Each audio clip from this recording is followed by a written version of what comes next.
सन्माननीय दादांवर प्रेम करणारे सर्व मान्यवर मंडळी या ठिकाणी उपस्थित राहतात। तर माझी विनंती राहील बारामतीकरांना की आपण प्लीज सहकार्य करायचं आहे। जे आपले सगळे मान्यवर आहेत त्यांच्या मागच्या बाजूला जी मंडळी उभी राहत आहेत तिथं फक्त पोलीस फोर्स शिवाय इतर कुणीही थांबणार नाही ही नम्र विनंती आहे।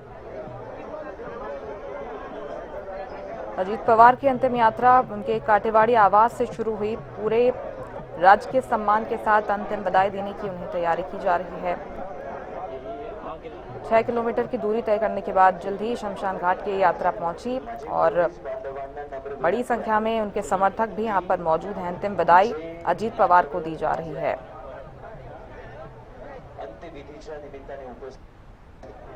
बारामती से तस्वीरें हम आपको दिखा रहे हैं। थोड़ी ही देर में अजीत पवार का अंतिम संस्कार किया जाएगा और ये आप हुजूम देखिए, पूरे राजकीय सम्मान के साथ अजीत पवार को अंतिम विदाई देने के लिए हुए यहाँ पर पहुंचे हुए हैं। उनके समर्थक और तमाम बड़े नेता भी यहाँ पर मौजूद हैं। तो दुखद हादसे में अजीत पवार का निधन हो गया और बड़ा झटका ऐसे माना जा रहा है महाराष्ट्र की राजनीति के लिए भी।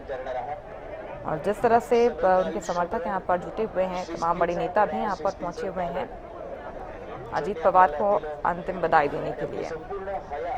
बारामती एयरपोर्ट के पास में यह हादसा हुआ था कल, जिसमें अजीत पवार समेत उनका जो स्टाफ था, जो विमान में सवार था, सभी की मौत हो गई थी। अजीत पवार के निधन के बाद उनके पार्थिव शरीर को काटेवाड़ी स्थित आवास पर लाया गया था और अब उनकी अंतिम यात्रा के बाद अंतिम विदाई अजीत पवार को दी जा रही है।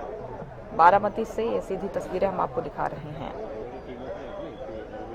तो अजीत पवार के जो पीएसओ थे विदित दिलीप जाधव, बुधवार को अंतिम संस्कार उनका किया गया। अजीत पवार के साथ ही विदित दिलीप का भी प्लेन हादसे में निधन हो गया था।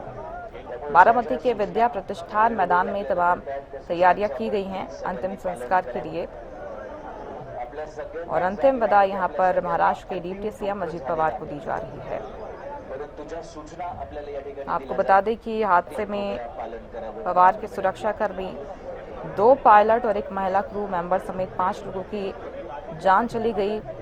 पुणे में होने वाले जिला परिषद चुनावों के लिए 4 रैलियों को संबोधित करने वाले थे, लेकिन इसके पहले ही ये दुखद हादसा हो गया। अंतिम संस्कार की ये तैयारियां की जा रही हैं। अंतिम विदाई अजीत पवार को दी जाएगी।